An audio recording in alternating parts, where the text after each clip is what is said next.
Tone suara adalah kunci dalam membaca kepribadian seseorang. Suara yang tenang dan stabil menandakan kepercayaan diri, sementara suara yang gemetar bisa menandakan ketidaknyamanan. Intonasi juga penting.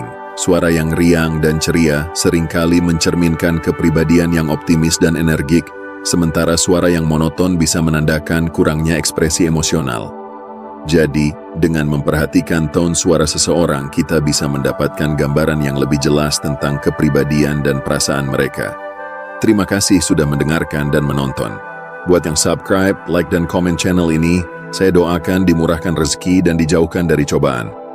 Amin.